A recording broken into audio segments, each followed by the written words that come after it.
All right, guys, another episode of Looking Through the Glass. This is Giselle, and we have Sela. And today we have a guest, Chris. He has quite a profounding story, and we want to share that with you. Chris, would you like to take it away? Yeah, absolutely. I'm Chris. I Fun fact, I'm a fake American. I'm American, but I grew up overseas most of my life, and that's what makes me fake. I speak five languages, but more than anything, I grew up autistic most of my life without really knowing about it. Um, and I always knew that something was a little awry with me. Um, and I say that in the best way. Like I knew I was a little things were a little bit different than uh like I had a lot of like sensory issues that would really get me upset, like the sound of chewing or certain lights or um and I always have to caveat this. I love kids. Kids are awesome. I love, but like like the pitch of their voice, like makes me really nervous. And Nothing against kids. It's just they can't help it, right? It's just Yeah. them being kids, right? But yeah, and I always thought that was like, why does that bother me? And once I, so um, I got diagnosed with autism, and when I found out about or learned more about autism, I was like, oh, everything made started making sense, right? Like, oh, it's like this is why their voice makes me nervous. It's the pitch, it's the sensory issues, or why lights really bother me, and it helped. I started to learn more about like how I can cope and befriend it, right? Rather than being fully defined by it and having it control uh, the rest of my life. So that was a positive thing that happened after I got diagnosed. But the secondary effect of that was a lot more painful, for Yes. lack of a better way to put it.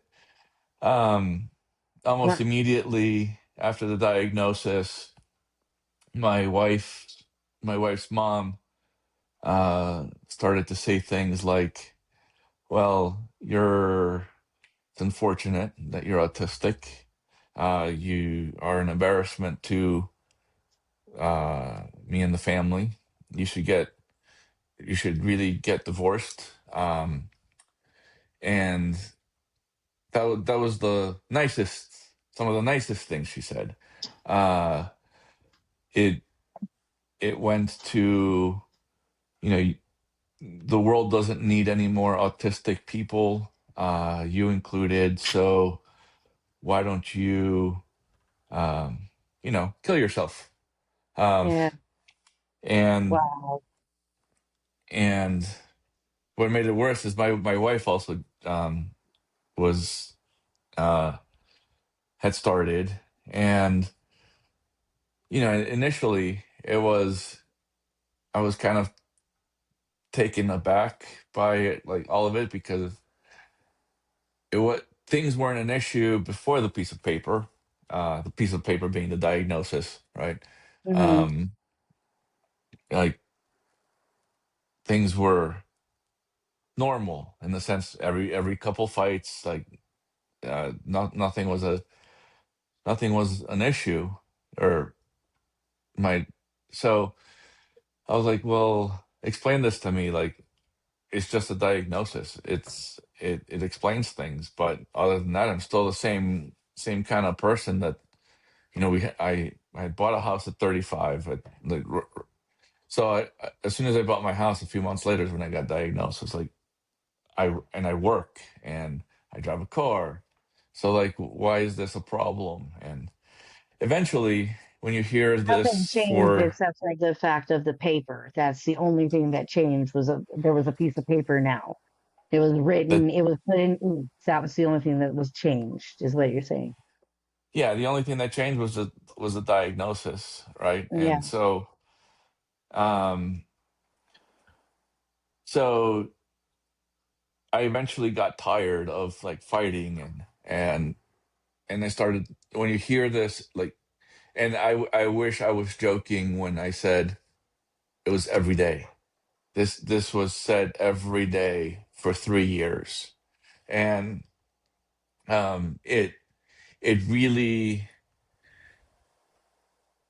changes your wiring It's um, when when you hear this for anybody, like yeah, for any kind of abuse, like if if you're even just in not neurodiverse abuse, but like if you're in a just physical abusive relationship, any kind of changes your abuse has that. wiring. Yeah. And so I started to like I believe that lie of worthlessness, that maybe my maybe I don't deserve to live because I'm autistic. Um, and it didn't happen right away. It was just like a long series, like um, years of hearing the same thing over and over and over again is what brought me to that point. And so much so that uh, I attempted twice, and both times, um, the first time my wife refused to take me to the hospital and said you should have tried harder. Um, and the second time, uh, I same kind of thing. I didn't I didn't succeed, and well, this just proves that you're a failure, Chris. You can't even do this right. Um, Gosh, I'm so so sorry. um, yeah, so I went and um, so my last attempt was like November of 22, and in the spring of 2023, I had a was having a conversation with my sister on the phone, and I was on that downward slope again, and I came clean to her and I said, "Hey, like this is what's happening. This is where I'm at. This is what I've tried to do. This is why I've tried to do what I. This is why I tried to off myself." And the concern was immediate, and was like tell me what you tell me what you need from me. And I said, just let me let me think this through, um, because the she she promised that she would change, and we started therapy, and that was but therapy only lasted a session, uh, because the therapist said like, hey, um, what you did, lady, was kind of messed up. You And well, you she can didn't use like whatever language you want. You can say it however you want. It oh was fucked up. It was yeah, it was. beyond fucked up. Oh, thanks. I'm often unsure if I could swear Oh or no, not. you're So not. No, You I can you I you don't. you use are all over the. it. You call it Yeah. how it is. It was Yeah, beyond messed up. Like that is. Wow.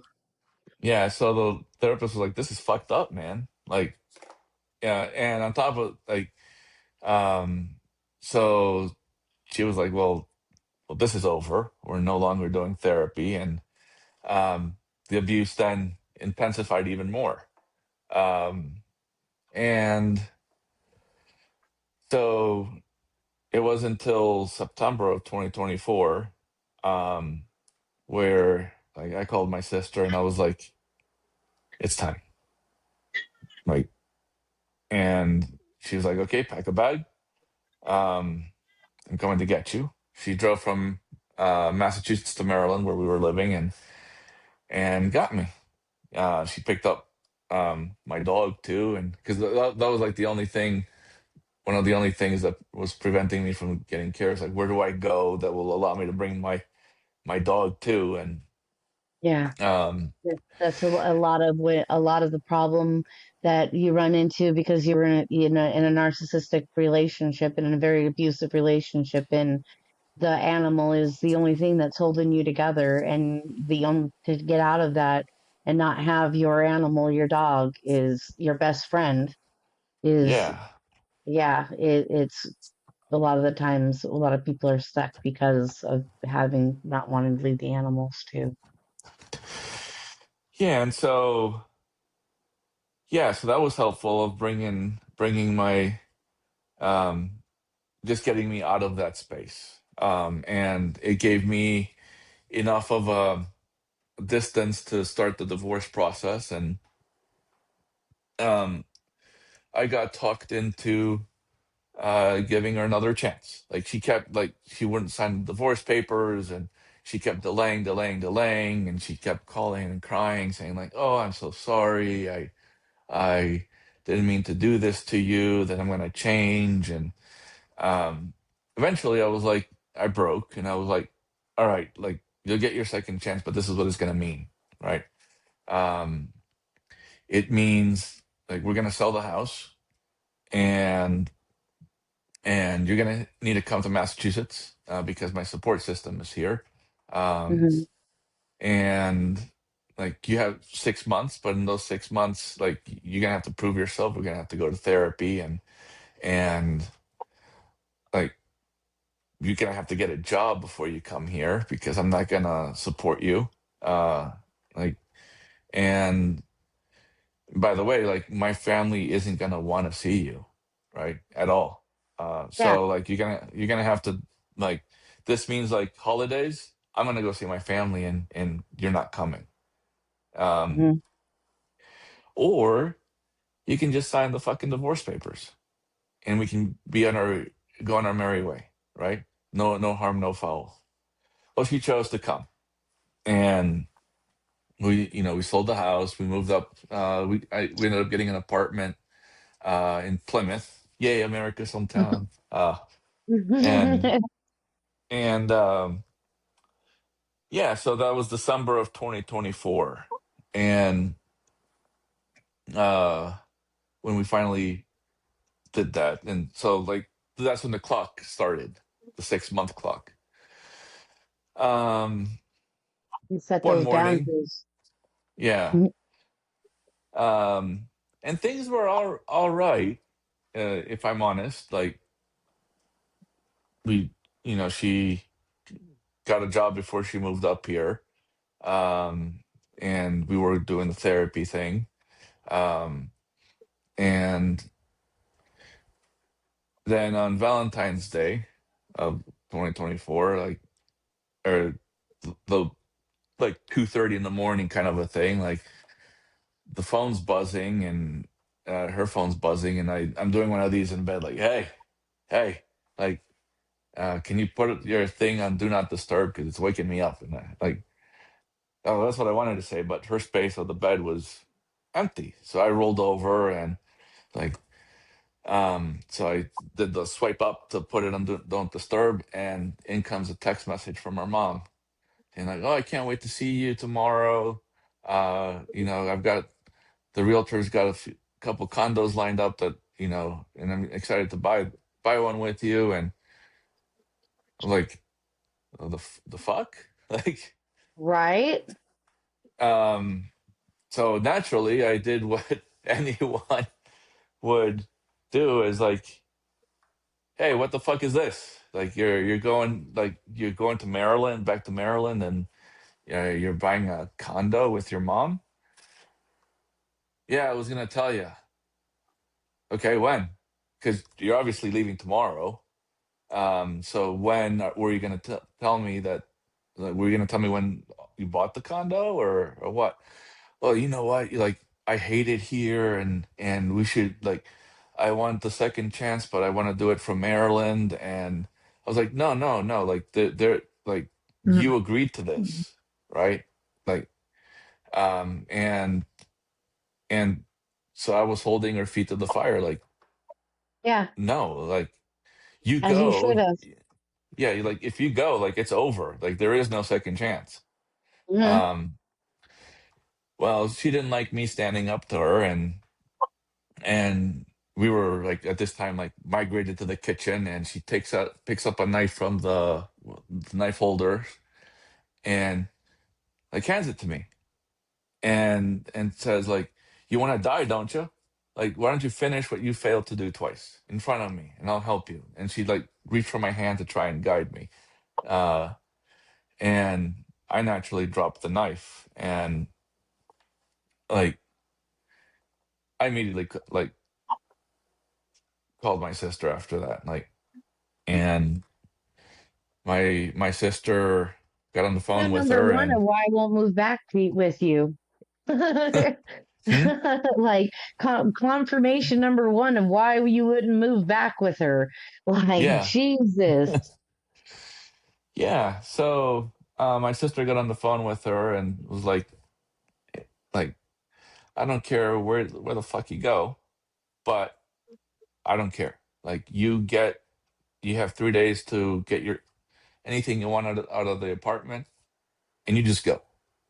You go back to Maryland or wherever the hell it is, but you're not putting my brother in this.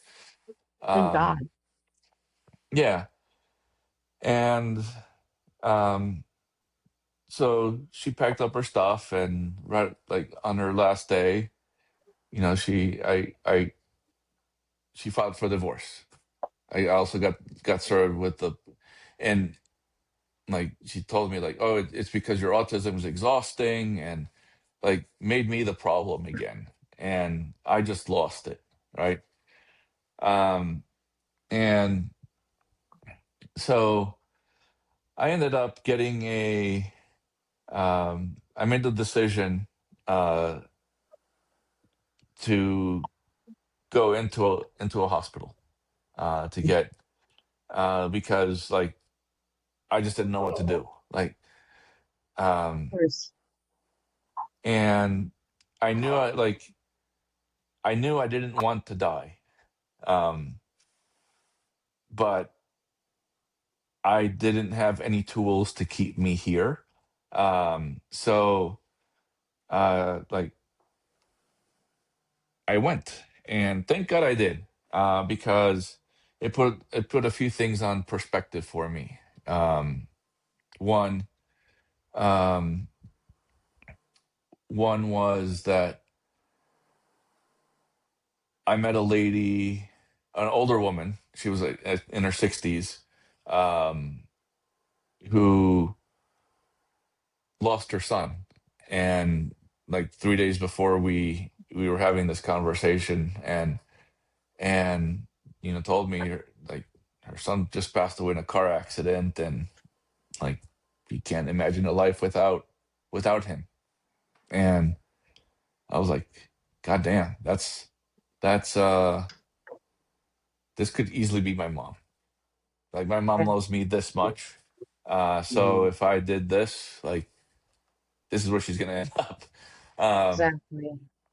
but some other things happen, like I met a Colombian girl who had a similar story to mine, and so we kind of bonded over that. And we were playing chess one day, um, and and I told her like because we had a wide array of characters there. Like we had people like me and her that had depression, but other people that were like schizophrenic Mm. um, and severe bipolar and other kind of more severe mental health issues. And I looked at her and I said, you know what, like our stuff is a lot more fixable. Not that it's a competition, but our stuff is a lot more fixable than theirs, right? uh like like schizophrenia is no joke. Like it'll be with you forever, and like we same with depression and same what we went through, but we can manage it, and we can leverage it and grow from it. Like they're a lot more bound than we are, and so that was kind of an encouraging thing. but I walked out of there with other tools we did a lot of cognitive behavioral therapy and ways to like reframe what I went through to start deprogramming that lie of worthlessness inside my that was embedded inside my head. And so like I remember leaving the hospital like unsure. I felt unsupervised. Uh like what now?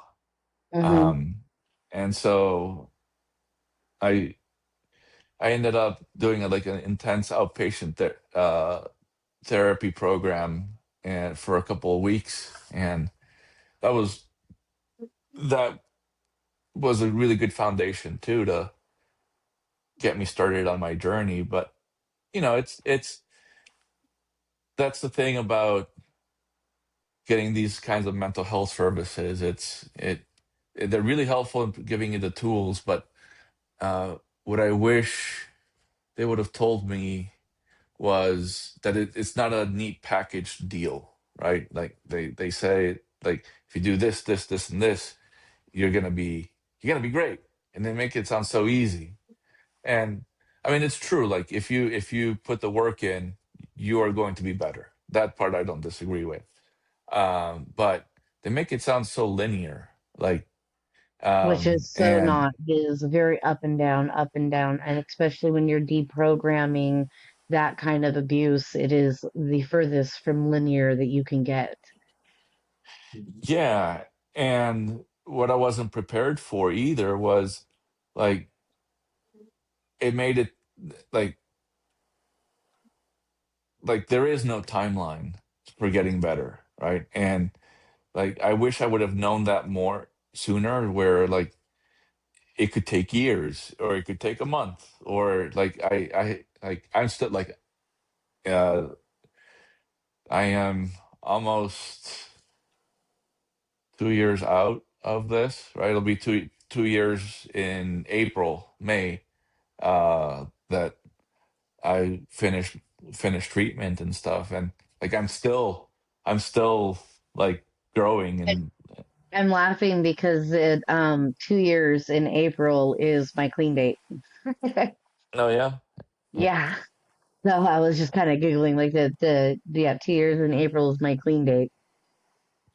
Well, congrats on that. Thank you. That's a big achievement to um 2 years. Damn. And so like so I feel like I've started. I don't like to use the word fixed myself. I feel like I'm in a faster, more accelerated rate of my recovery because something good happened after that, right? I wasn't ready for anything. I my expectations were really low. And so one day in the summer, I'm walking my dog. I By this time I had like started to meet people in my apartment complex, and one day after work, I'm out walking my dog by the pool, and I see a friend of mine um, talking to a cute girl, right? And I was like, well, I'm gonna canalize this opportunity to at least go say hi to a cute girl. And not be creepy, but I'm gonna be like, hey, how you doing? I'm Chris. Why are you hanging out with this loser? And then just be on my merry way.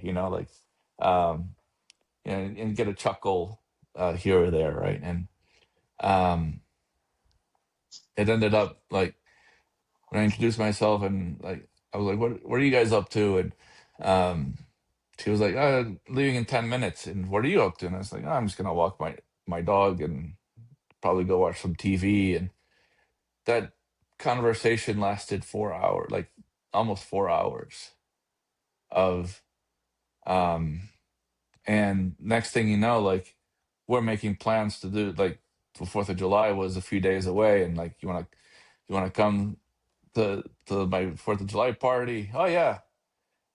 Yeah, we started dating that day. And and I was not prepared for that, nor was I ready, because I couldn't be my best self uh, for her. But like I remember telling her one day, like after she kissed me, like you're like you do realize I'm autistic and like I'm really hard to love. And her response was like, "Shut up, Richard. No one likes Richard." Like the quote from Tommy Boy. Um, Hmm. and she was like, "That's you're autistic. I don't really care. Want to go karting?" And I was like, "Hell yeah, I do!" Like, who doesn't like to go kart? Like, let's Yeah. go. Uh, Right? and like she became like my partner in crime, right? She helped me through a lot, even when I couldn't even be there for me, right? She was there. Um, and I wasn't perfect by any means. I had my baggage, not the cute kind on wheels. I had bigger things, and um, like she was patient and calm, and I made her angry sometimes, and she would come. And I remember I met her angry one day, and she walked out, rightfully so, because I said some stupid things. And I fell asleep on the couch, and next thing I know is I see a post-it note on my fridge saying like, "I'm still mad at you, but I left you some soup, so don't forget to eat it." Um, and anyway, um, but our life was full nonetheless. Like we did so much in the short time we had together, um, that it felt like we had been together for 10 years. Um, and she one of the things that we connected on was writing. I write, and she started to write because went she was going to rap school. Mainly, she initially started to go because her cousin went to rap school, and she was that who also is autistic, and that's the reason she joined, was to go support him so that he Hmm. could pursue his passion. She ended up liking it, and because of the writing. Um, and so much so that February of last year, she went and got the lyricist of the year award at her school. Well, that's Um, Wow. great. yeah, and so I wish I could have gone. I think, what was I doing? Oh, I was I just was closing up my portfolio for work, which prevented me from going. And uh, she came back with a little cough, and we celebrated St. Patrick's Day. She was still not her best, and um, one uh, one day she's like, "I can you can I'm not really feeling that well, but that's okay." And I had asked her to come over later that day to go to karaoke, and she came, and she did not look good at all. She like her back really hurt, and um, she had a hard time. And I was like, here's a heating pad, lie down, and here's some aspirin. Uh, Obviously, karaoke was out of the question, and she ended up going home. The next day, she went to the ICU, um, and I we didn't know what was happening, and or how long I had. So I started writing to her, um, mainly to tell her my story. She didn't know too much. She knew just enough, but she didn't know the extent of it. I think most of it is me trying to protect her from from all. all that, and I think part of me felt like I was protecting her from me. Um, so I just started writing little short stories and to read to her. And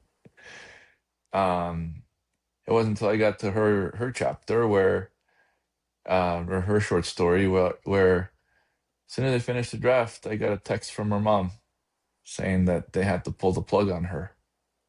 She was on a ventilator, and that was that.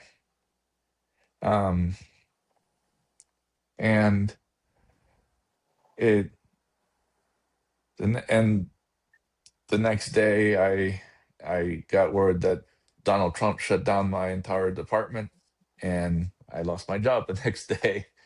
Um, and so I was not in the best of spirits. And it wasn't until a few days later where my sister came and to just get me out of the house. And um, she saw what had written. I had it up on the laptop, and it's like, what's this? And I was like, oh, it's just short stories that I was writing to Katie before she, so um, she's like, bro, this is really good. I'm like I love you, Michelle, but like you're just being a sister. Like you're just telling me like and I get it. I just going through some rough times, and she was like, no, like this is really good. And she convinced me to like finish what I had started, and she's like, this could really help people, and like you need to get your story out there. And so I did. I finished it. I ended up publishing it as a book, um, in a and it's kind of taken a life of its own now. Of I didn't realize how right my sister was, in turn, because I've gotten to connect with readers, and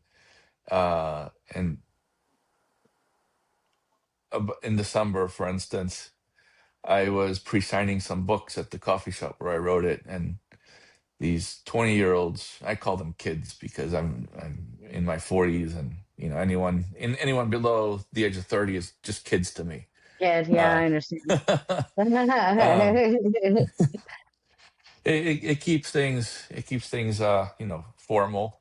Um, First they were wanting to pet my dog, and then they asked about the book because I had a stack of them on the table, and um, told them about what the book was, and this lady that was there came up to us and said, "Hey, Chris, I don't know if you remember me, but I bought your book a month ago at your launch."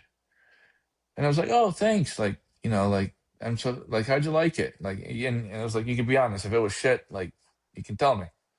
Like because like I've never written a book before, so like, um, and she looked at both of them and said, "This book helped me stay." And like then they ended up buying two copies, and that moment, like where she said that it helped her stay, it was kind of like a defibrillator to my soul, because like I I didn't think I was going to help anybody, and there I am, like in flesh and blood. Someone's telling me, and I don't know if she was being nice, but it looked like she genuinely meant it. She meant it. And so that's what I want to do, is like is just share with people that like, hey, um life sucks. Or I should say, let me reframe this. Life can suck. um some things can get thrown at you that aren't fair. They can push you to limits that no one should go be pushed to. But uh despite all that, um there are more reasons for you to stay, and the world is better with you in it than without you here. Mm-hmm. and just putting it out there that like that decision to stay not only is it an important one, but it's not linear. It's not there it takes time. It's messy. But it's worth it. And what makes it worth it are the little small wins that start erasing the bad, right? And Yeah. I'm talking mundane small wins, like nothing glamorous, like so mundane that it's like getting out of bed and going outside. That's a Like small being able win. to just take a shower. Just take a shower, that's a small win, right? Yeah. And just to put it into perspective, right? After I wasn't healed after I left the hospital, and the treatment, right? I didn't even want to get out of bed afterwards, but I got out of bed, took the dog outside. We peed, went back in, win.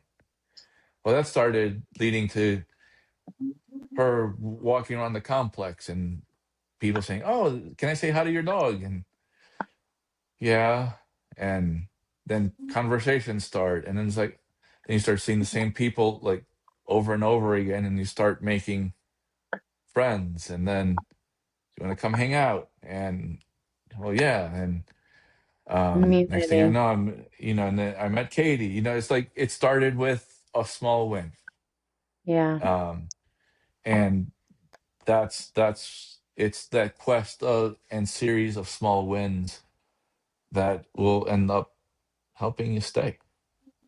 And it it can take a year, it could take 2 years, but Mm-hmm. that's okay. That's okay. Yeah. I'm so glad that you're still here, Chris.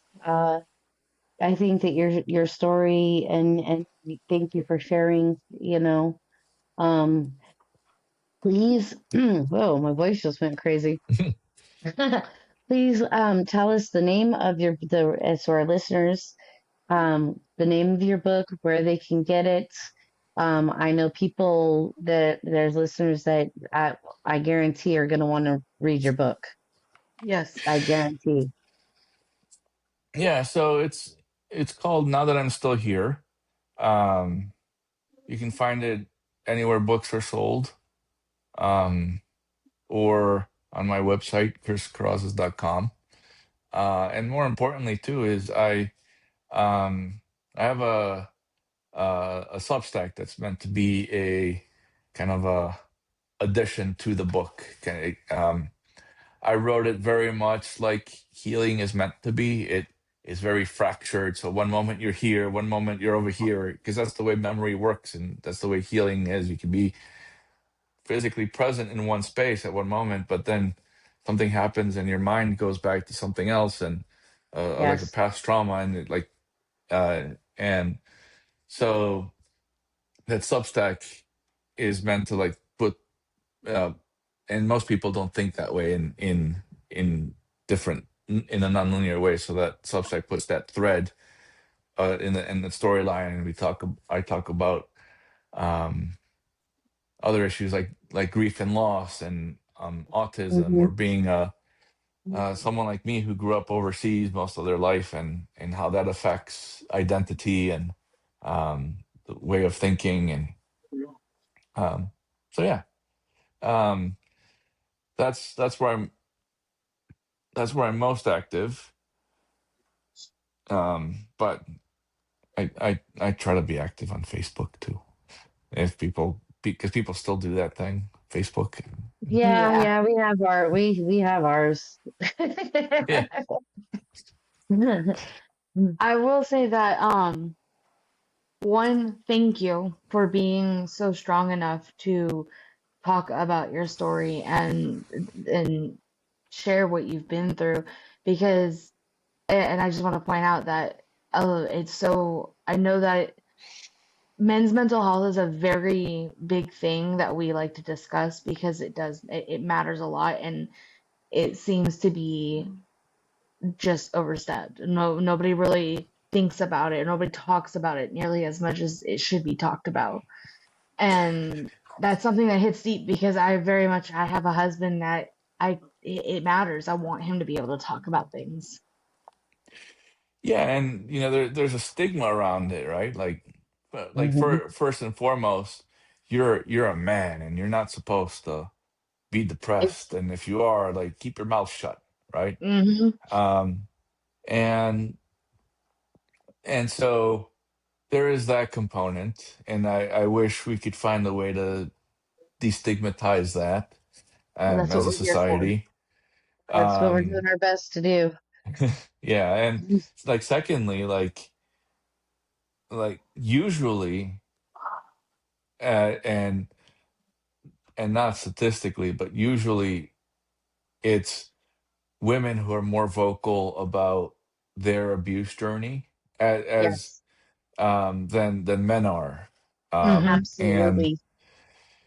so that was like also a very difficult thing for me to kind of embrace and be cavalier about talking about, Hmm. because like men don't get abused. Men are the ones that are doing the abusing, right? It's like, well, no, men get abused, but men don't talk about Absolutely it, do Yes. get right? abused. Nobody talks about it. And thank you so much for talking about it and helping to break that stigmatism and helping us in that journey.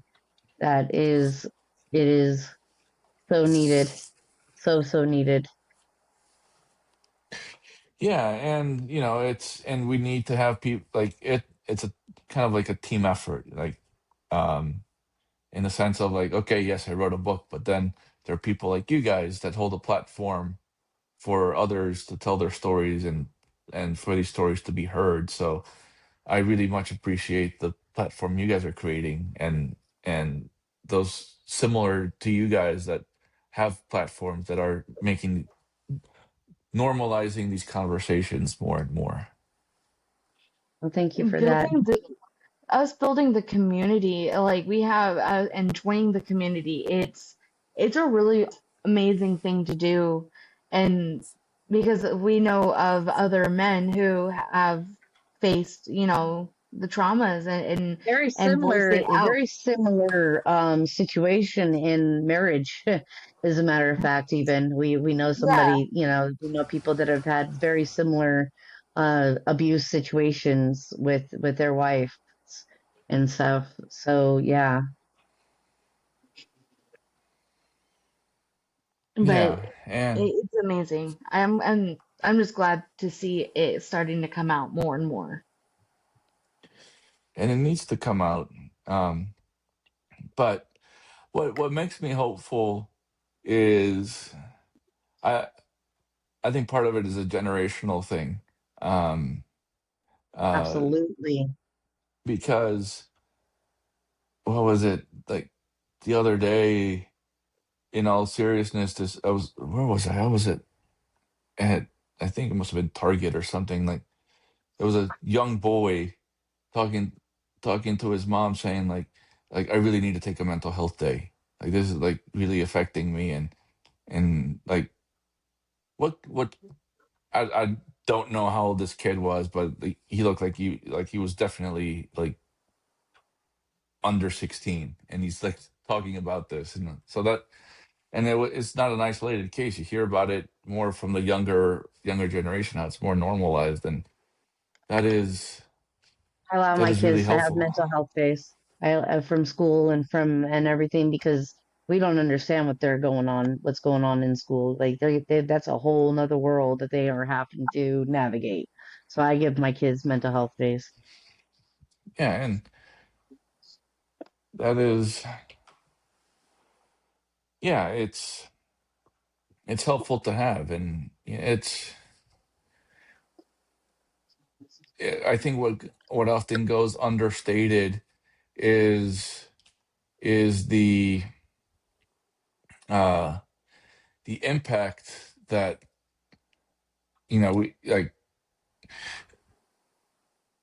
I think I don't know who's the people that talk about the third eye. They're like some Buddhists or something, or like Uh, Yeah, well, yeah, a lot of It's people, it just, spiritualist. yeah, yeah. spiritualists. So like there's a concept of like the third eye that if you like it helps like when you've got that open, it helps you see the world. But like I think that we're onto something in the sense that like our mind is our third eye, and that kind of really like if you don't take care of what's in between your ears, it really affects the way you see the world with your normal two eyes, right? Um, Exactly. and so I'm not a spiritualist, but like I think I give credence to, like maybe that's what they meant, you know, rather than like a imaginary abstract third eye. Hmm.